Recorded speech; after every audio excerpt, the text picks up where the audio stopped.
خیمہ افلاق میں پھر سے تشدد ہوتا، بزم توحید کے نعروں میں تردد ہوتا، دشت و جبل توحید کے ہودی خاں ہوتے، مزین تیرے ذکر صرف بیان ہوتا۔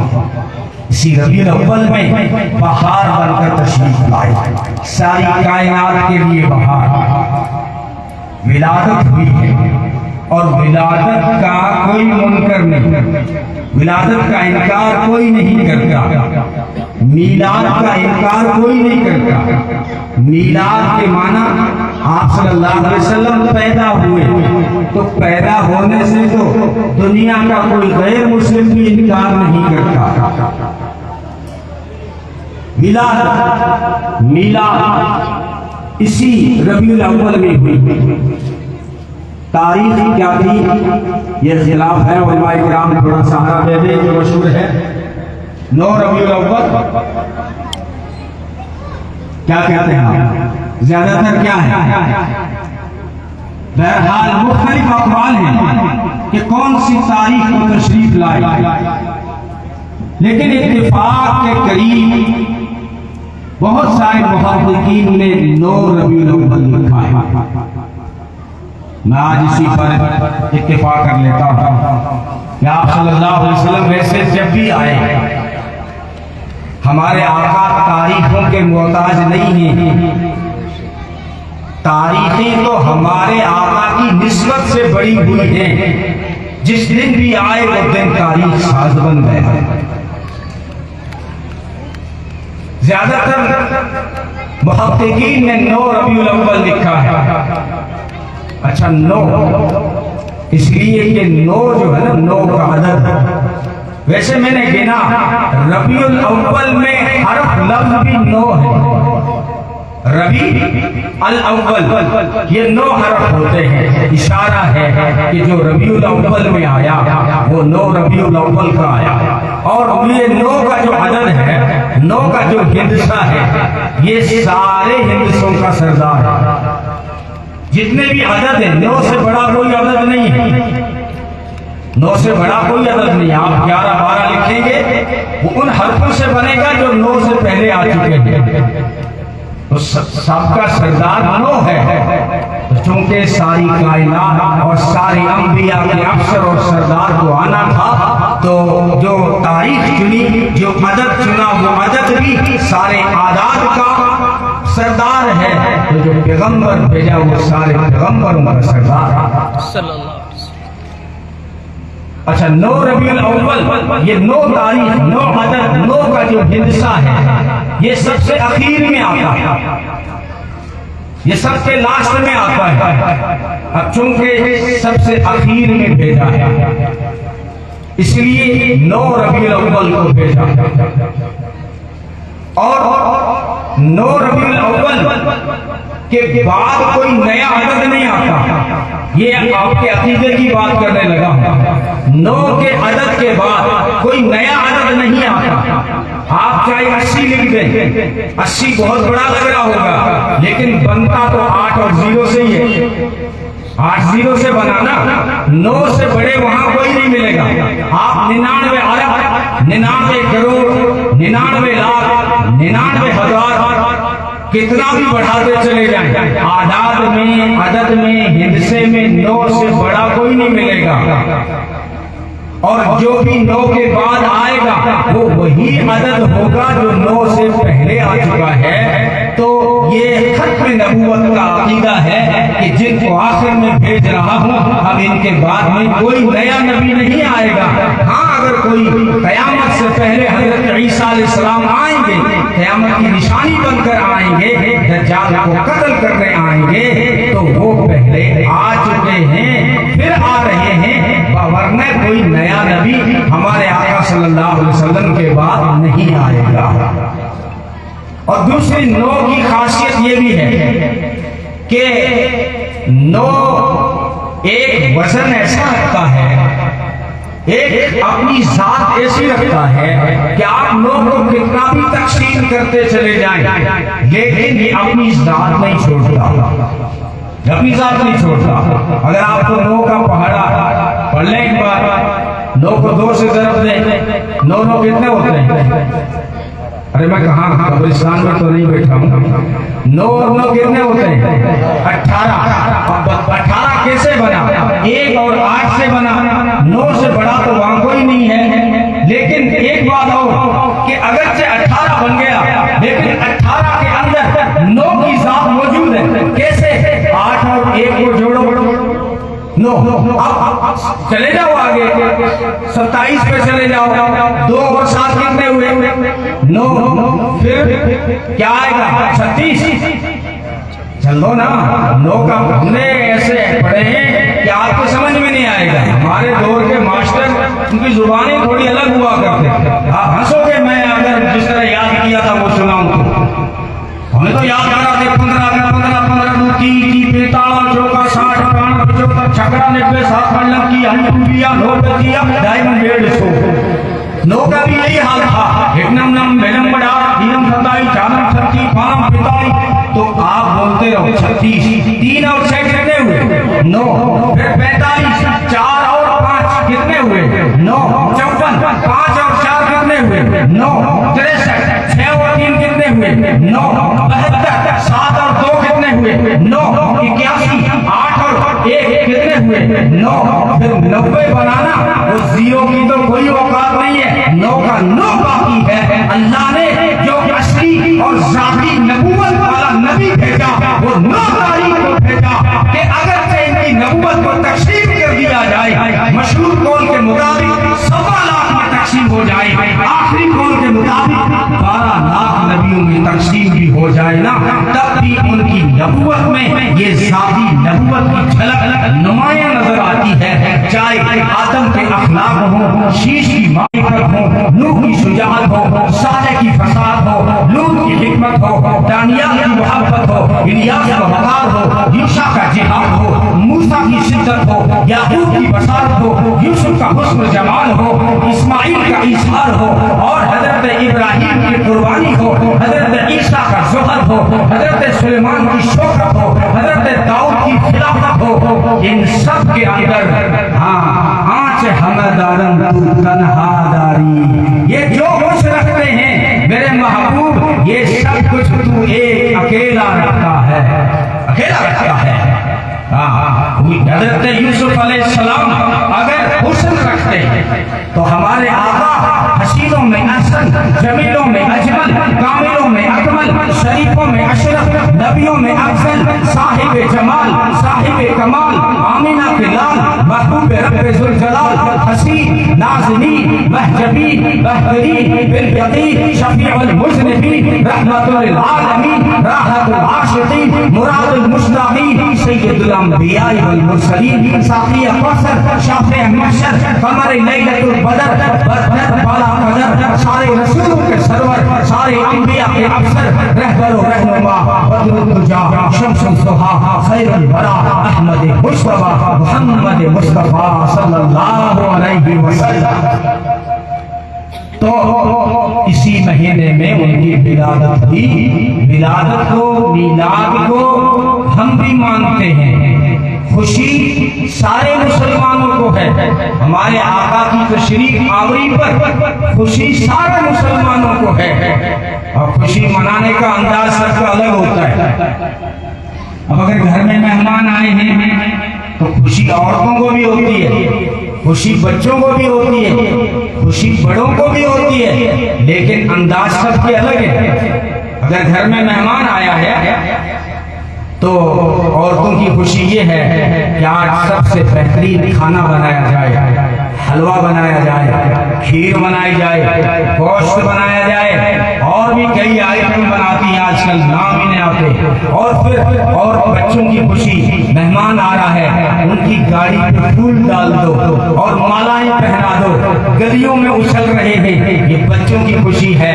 ایک جو گھر کا سنجیدہ بڑا آدمی ہوتا ہے اس کی خوشی کیا ہوتی ہے, آج مہمان آئے ہیں, آج تارا نگر والوں خوش قسمتوں, آج مفتی مستقیم آئے ہیں, آج ہم ان کی باتوں کو سنیں گے, آج ان کے تجربات کا فائدہ اٹھائیں گے, آج ان کے مشاہدات کا فائدہ اٹھائیں گے. اب ان کے پاس بیٹھیں گے اور معلوم کریں گے آپ کے آنے کا مقصد کیا ہے.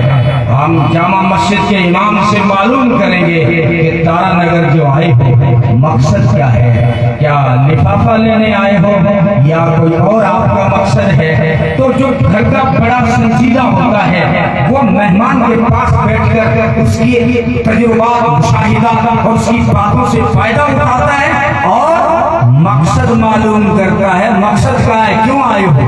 اگر برادر نسبتی ہو بتاؤ کیوں آئے ہو، ماموں ہو تو بتاؤ کیوں آئے ہو، مولانا صاحب ہو تو بتاؤ کیوں آئے ہو۔ سمجھ گئے مجھے؟ اب کھولنے کی ضرورت نہیں ہے۔ خوشی ہم کو بھی ہے، خوشی علماء دیوبند کو بھی ہے، لیکن علماء دیوبند کو جو خوشی ہے اور خوشی کا جو انداز ہے وہ سنجیدہ لوگوں والا ہے، وہ بڑے لوگوں والا ہے۔ تیری خوشی تو تو ربیع الاول میں مناتا ہے، یا تو عورتوں والی خوشی ہے کہ پکوان میں لگ جاتا ہے، مالیدے میں لگ جاتا ہے، حلوے میں لگ جاتا ہے، پوری میں لگ جاتا ہے، یا پھر بچوں والی خوشی ہے، پھول لگاتا ہے، گلیا سجاتا ہے، قمقمے لگاتا ہے اور اچھلتا کودتا ہے، یہ بچوں والی خوشی ہے۔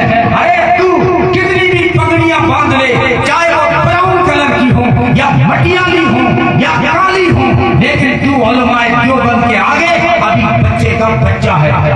میں نے شیطان کا بچہ نہیں کہا، کھوتے کا پتر نہیں کہا، میں نے کہا بچے کا بچہ ہے۔ وہ شیخ شادی کہتے ہیں 40 سال عمر عزیزت گزشت، 40 سال عمر عزیزت گزشت، مزاج تو حال طفلی نگشت۔ ترجمہ کروں؟ تھالی باشام کروں ترجمہ؟ آئیاں تو ڈیڑیوں ہو گو لیکن تیرے اندر ٹاپرہ والی عادت کون گئی؟ یہ شیخ شادی کہتے ہیں کہ 40 سال کا تو ہو گیا لیکن بچوں والی حرکتیں نہیں گئی تیرے اندر سے، لڑکپن نہیں گیا، بچپن نہیں گیا۔ علماء کرام فارسی کو تو دفنا دیا۔ میں گیا یہاں گجرات میں کنکلیشور کے پاس، شیخ الحدیث ملے، دامت برکات اللہ لیا، کہنے لگے ہم نے فارسی کو دفنا دیا۔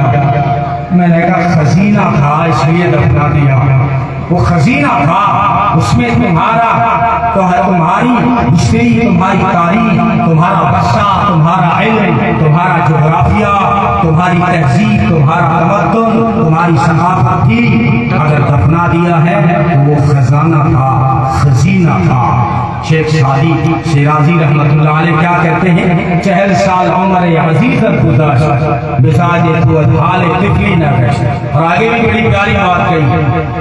میں نے 2 سال فارسی پڑھی، بڑے مزے لے کر استاد پڑھایا کرتے تھے۔ ہم با ہوا و حوثہ خطی، دم با مسالے نہ برداختی۔ کہتے ہیں 40 سال کا ہو گیا لیکن تو ابھی خواہش نفس کے پیچھے چل رہا ہے، ایک گھڑی کے لیے بھی تو جو ہے نیکی کے ساتھ مشغول نہیں ہوا۔ داڑھی سفید ہو گئی لیکن دل ویسا کا ویسا، کالا کا کالا ہے، یہ کہنا چاہتے ہیں۔ تو خوشی سب کو ہے، انداز الگ الگ ہیں۔ تم نے خوشی منائی چوک پر، ہم کسی چوک پر نبی کی میلاد ہونا توہین سمجھتے ہیں، اور ہم نبی کی ولادت کی خوشی اس طرح مناتے ہیں کہ نبی کی سیرت بیان کرتے ہیں، تاکہ اس سیرت سے ہمیں روشنی ملے، ہماری زندگی کی راہیں ہموار ہو جائے۔ جس طرح وہ گھر کا بڑا سنجیدہ آدمی معلوم کر رہا تھا مہمان سے، آنے والے سے، تیرا مقصد کیا ہے، تو ہمیں بھی یہ دیکھنا ہوگا کہ بے شک ہمارے آقا صلی اللہ علیہ وسلم اس مہینے میں آئے تو یہ مہینہ بابرکت بن گیا، یہ بہار آفرین مہینہ بن گیا، یہ پر نور مہینہ بن گیا، جس گھڑی میں آئے، جس وقت میں آئے، لیکن مقصد کیا ہے، کیوں آئے، ولادت کا مقصد کیا ہے، اللہ نے کیوں بھیجا؟ ولادت کا مقصد بعثت ہے، نبوت دے کر اور اپنا پیغمبر اور میسنجر بنا کر اپنا پیغام لوگوں تک پہنچانے کے لیے اللہ نے اپنے محبوب کو بھیجا۔ تو ولادت کا مقصد بعثت ہے۔ اور بعثت کا مقصد اطاعت ہے۔ کیوں آئی نبی، کیوں بھیجا گیا؟ کہ ان کی اطاعت کریں اور محبت کریں، کیونکہ اطاعت بغیر محبت کے قائم نہیں ہوتی، اس لیے محبت بھی کریں۔ قُلْ إِن كُنتُمْ تُحِبُّونَ اللَّهَ فَاتَّبِعُونِي يُحْبِبْكُمُ اللَّهُ۔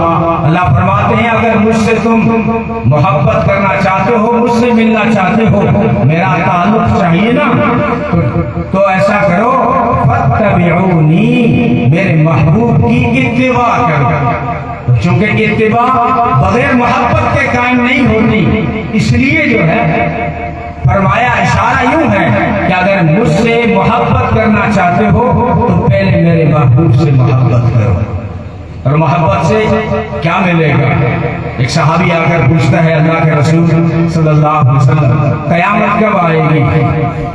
فرمایا کیا تیاری ہے تیری؟ قیامت کا پوچھ رہا ہے تیاری کیا ہے تیری؟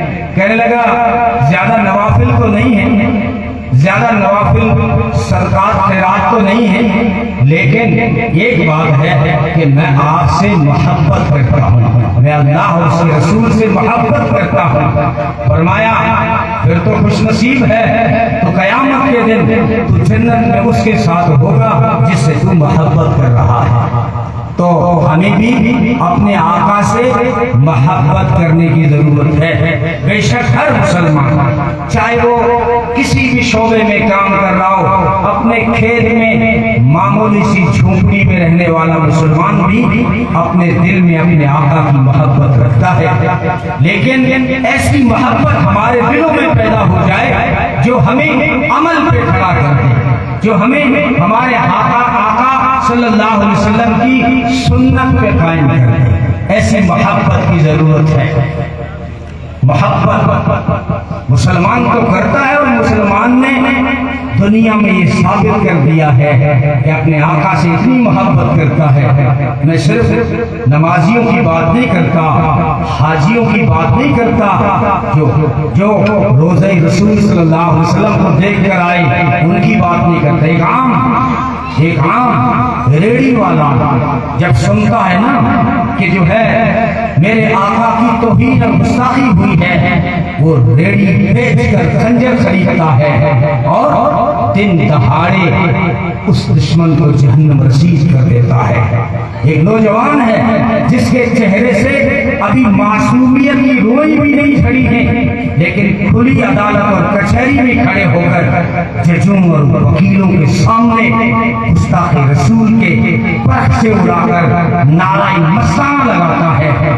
اور ایک اور ہے نوجوان جو پردیسی ہے، دوسرے ملک میں ہے، روزگار کی تلاش میں ہے، لیکن جب وہ سنتا ہے وہ ملک چھوڑ کے گیا، وطن چھوڑ کے گیا، اپنے ماں باپ کے لیے وہ بڑھاپے میں سہارا بننا چاہتا تھا، لیکن جب وہاں اس نے سنا کہ کسی نے میرے آقا کی توہین کی ہے تو کیا ہوا؟ دن دہاڑے گستاخ رسول کو بھی جہنم رسید دیا اور خود مسکراتے ہوئے گولیاں کھا لی، جبین پہ بٹ بھی نہیں آیا، شکن بھی نہیں آیا۔ بے شک مسلمان اپنے آقا سے محبت کرتے ہیں، اور حیران ہیں لوگ کہ ایسے محبوب کیوں ہیں تمہارے، ایسی محبت کیوں کرتے ہو؟ تو ہم نے کہا صرف ہمارے ہی محبوب تھوڑی ہیں، ہمارے آقا تو خود خدا کے محبوب ہیں۔ ہاں اترے گا کہاں تک کوئی آیات کی تہ میں، قرآن تیری خاطر ابھی مصروف ثنا ہے، اب اور کیا بیان ہو کسی سے تیری مدح، یہ کم تو نہیں ہے کہ تو محبوب خدا ہے۔ تو خدا کے محبوب ہیں، فرشتوں کے محبوب ہیں، جنات کے محبوب ہیں، انسانوں کے محبوب ہیں، حیوانوں کے محبوب ہیں، جمادات، نباتات، درختوں اور پتھروں اور پرندوں کے محبوب ہیں، اللہ کے محبوب ہیں۔ اللہ نے اپنا محبوب کو ایسا محبوب بنایا اور ان کی اطاعت کو اپنی اطاعت قرار دیا، اور پہلا حکم دیا اطیعوا اللہ و اطیعوا الرسول۔